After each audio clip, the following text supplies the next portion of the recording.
अस्सलाम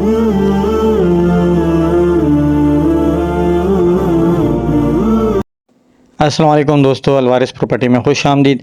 आज की वीडियो में मुख्तलिफ़ शेप्स के प्लाटों की पैमाइश किस तरह की जाती है, इसको समझने की कोशिश करेंगे।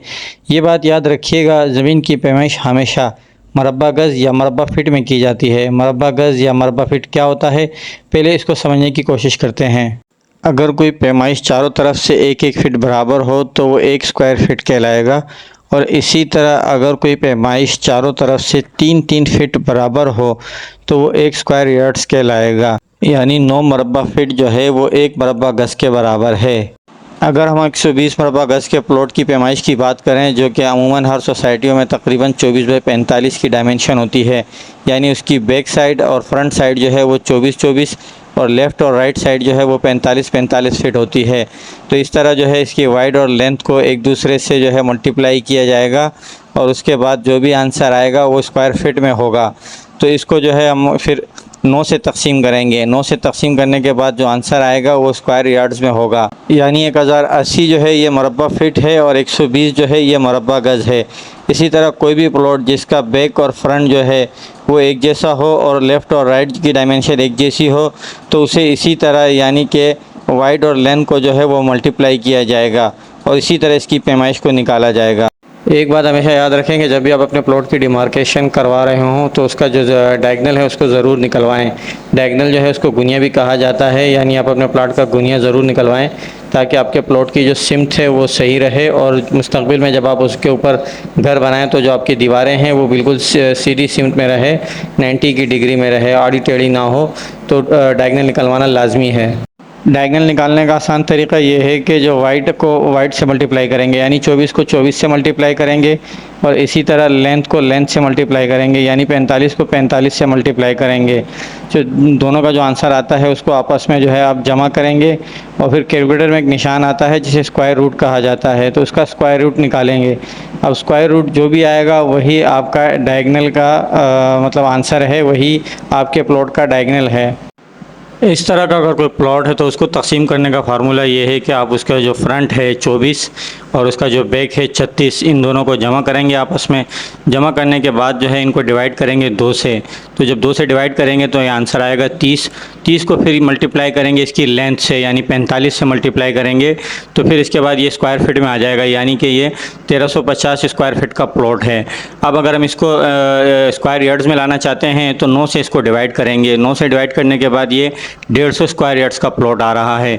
तो इस तरह का कॉर्नर का प्लॉट हो जिसकी एक साइड यानी बैक साइड जो है वो ज़्यादा हो, तो उसको इसी तरह जो है वो कैलकुलेशन पैमाइश की जाती है उसकी।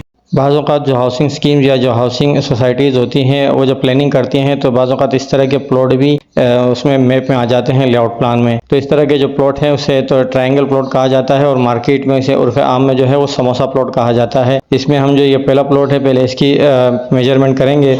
अब ये जो प्लॉट है ये 24-45 है, तो हम इसको बिल्कुल उसी तरह जिस तरह 24-45 का जो है वो मेजरमेंट किया जाता है, यानी कि वाइट को लेंथ से मल्टीप्लाई करेंगे, 24 को 45 से मल्टीप्लाई करेंगे।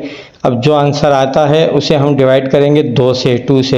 उसकी वजह यह है कि ये 24-45 एक साइड है, लेकिन ये दूसरी साइड जो मैं आपको इस तरह दिखा रहा हूँ, समझाने की कोशिश कर रहा हूँ, ये साइड नहीं है इसकी, यानी ये प्लॉट आधा है, लेकिन हमने पूरा 24-45 किया था। तो अब इसको हमने डिवाइड करना है 2 से, इसको आधा करना है।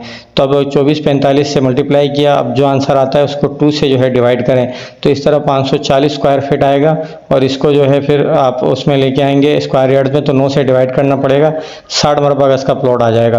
अब 60 मरबा गज़ का प्लॉट इस वजह से आया कि ये पूरा 24-45 नहीं है जिस तरह आम प्लॉट होता है 24-45, क्योंकि ये वन साइड है, इसकी दूसरी साइड जो है वो नहीं है, ये ट्रायंगल प्लॉट है। अगर इस शेप का प्लॉट अगर आपके सामने कोई आता है तो इसकी मेजरमेंट निकालने का तरीका ये है कि इसका जो फ्रंट है 40 फीट, इसका हम सेंटर पॉइंट लेंगे और सीधा हम आगे जाके अमूदी लाइन खींचेंगे और आगे कोने से मिला देंगे।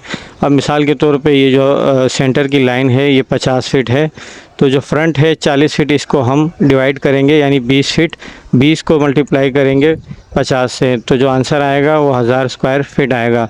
और इसी तरह फिर 1000 स्क्वायर फीट को हम डिवाइड करेंगे 9 से, तो फिर जो आंसर आएगा वो 111.11 मरबा गज़ का प्लॉट आएगा। तो इस तरह इस प्लॉट की तकसीम की जाती है। इस शेप के प्लॉट जिनके 5 कोने हो ये किसी भी हाउसिंग सोसाइटी के लेआउट प्लान में हो सकते हैं।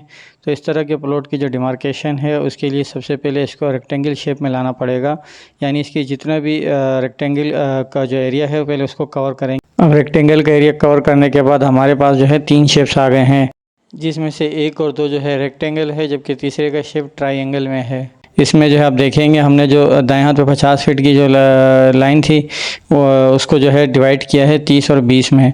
तो इस तरह इस 3 शेप आ गए हैं। अब इन तीनों शेपों का अलग अलग से जो है मेजरमेंट करेंगे, यानी इसकी पैमाइश निकालेंगे और फिर इसको जमा करेंगे। तो जमा करने के बाद ये तीनों का टोटल आ जाएगा और जो टोटल होगा वो इस ज़मीन का पूरा एरिया होगा। सबसे पहले 1 नंबर शेप की मेजरमेंट निकालते हैं, जिसकी वाइड 30 फीट और लेंथ 60 फीट है। 30 को 60 से मल्टीप्लाई करेंगे तो 1800 स्क्वायर फीट आ जाएगा और 9 से तकसीम करेंगे तो 200 स्क्वायर यार्ड्स आ जाएगा। इस तरह फिर अगर हम 2 की मेजरमेंट निकालें तो 20 फीट और 30 फीट है।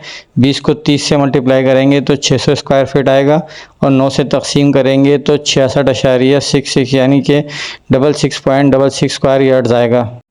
अब ट्राइंगल का जो है इसकी मेजरमेंट निकालते हैं तो इसकी एक साइड जो है वो 20 फीट है और दूसरी साइड जो है वो 30 फीट है। तो इसी तरह जिस तरह ट्राइंगल की मेजरमेंट निकालते हैं, यानी 20 को 30 से मल्टीप्लाई करेंगे तो हमारे पास जो है टोटल 600 स्क्वायर फीट आ जाएगा। लेकिन ये टोटल उसका है तो इसको 2 से तकसीम करेंगे। अब 2 से तकसीम करने के बाद 300 स्क्वायर फीट आता है और 300 स्क्वायर फीट जो है इसको 9 से तकसीम करेंगे तो हमारे पास 33.33 मुरब्बा गज आ जाएगा। अब तीनों शेप्स यानी 1, 2, 3 के जो हैं इनके जो कवर एरिया है इसको जमा करेंगे। शेप 1 की और शेप 2 और शेप 3 का जो कवर एरिया है इसको जमा करने के बाद ये तकरीबन टोटल 300 स्क्वायर यार्ड्स बनता है, यानी ये जो प्लॉट है ये 300 मुरब्बा गज का प्लॉट है। इस वीडियो में मैंने 5 मुख्तलिफ़ क़िस्म के जो शेप्स है जो आम हाउसिंग सोसाइटीज़ में इस्तेमाल होते हैं उनकी जो मेजरमेंट है उसका फार्मूला बताने की कोशिश की और मैंने कोशिश की है कि आपको जो है वो आम और सादा तरीके से समझा सकूं ताकि हर किसी की समझ में आ जाए। अगर इन मेजरमेंट में कोई गलती नज़र आती है तो आप ज़रूर मेरे व्हाट्सअप नंबर पर मुझे बताइएगा। इसके अलावा अगर आपके पास कोई रग़बा है और आप उसकी मेजरमेंट निकालना चाहते हैं तो मेरे व्हाट्सअप नंबर पर रब्ता कीजिएगा। और रियल इस्टेट के हवाले से इस तरह की मज़ीद वीडियोज़ को देखने के लिए मेरी वीडियो को लाइक कीजिए, चैनल को सब्सक्राइब कीजिए और कॉमेंट में अपने ख़यालात का इज़हार कीजिए। वीडियो देखने का शुक्रिया। अल्लाह हाफ़िज़।